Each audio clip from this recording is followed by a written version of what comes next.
ایک مرتبہ میں سفر حج میں فجر کی نماز کے بعد بڑے حضرت پیر الفقار صاحب نقشبندی دامت برکاتہم کے ساتھ طواف کر رہا تھا۔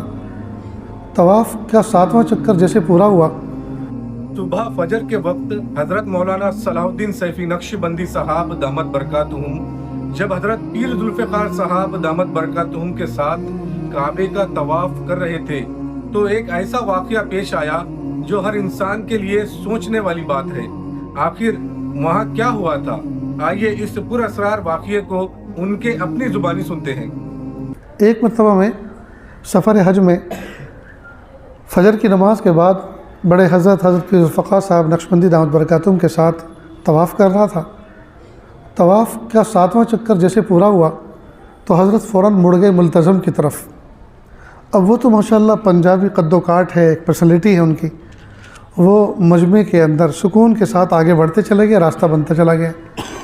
اب ہم چھٹونگڑے، ہم ملتزم کی طرف جا رہے تھے تو ایک ریلا آیا، انسانوں کا دھکا لگا تو ہم بجائے ملتزم پہ جانے کے ڈائیورٹ ہو گئے ادھر باب کعبۃ اللہ کے دروازے کی طرف۔ ہم نے سوچا حضرت بڑے ہیں، وہ اس جگہ پہ مقام پہ چلے گئے، ہم جو ہے چھوٹے ہیں وہاں جا نہ سکے اور دھکا لگ کر ہم ادھر آ گئے۔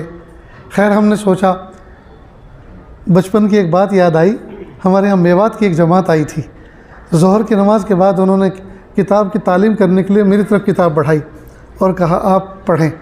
میں نے کہا کہ میں اس گاؤں کا آدمی ہوں، رمضان کی چھٹیوں میں گھر پر آتا ہوں تو میں تو تعلیم روزانہ کرتا ہی رہتا ہوں فضائل اعمال کی، آپ کریں؟ کہ نہیں جی آپ مولوی صاحب ہیں آپ کریں۔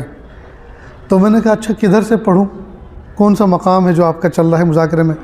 تو اس میں سے ایک نے کہا پنجابی اس میں میواتی زبان میں، اجی کھانڈ کی روٹی جنگے سے توڑو انگے سے مٹھی، یعنی تو شکر کی روٹی ہے، جہاں سے بھی توڑو میٹھی میٹھی ہے، کہیں سے بھی پڑھ دو۔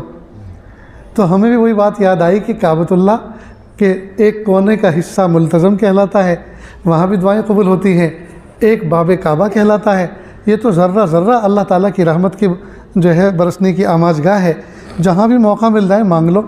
چنانچہ ہم ہاتھ پھیلائے ہوئے کعبے کے دروازے کے سامنے کھڑے ہو گئے اور اس دن اللہ کے دربار میں بھیک مانگنے کا مزہ آ گیا، اس لیے کہ سامنے دروازہ تھا اللہ کے گھر کا اور ادھر فقیر کھڑا ہوا تھا۔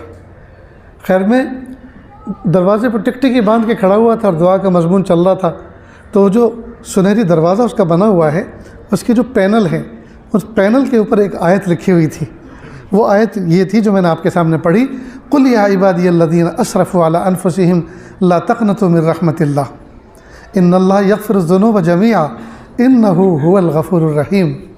ایسا لگا جیسے فرشتہ ابھی لکھ کر گیا ہو ہماری تربیت کے لیے،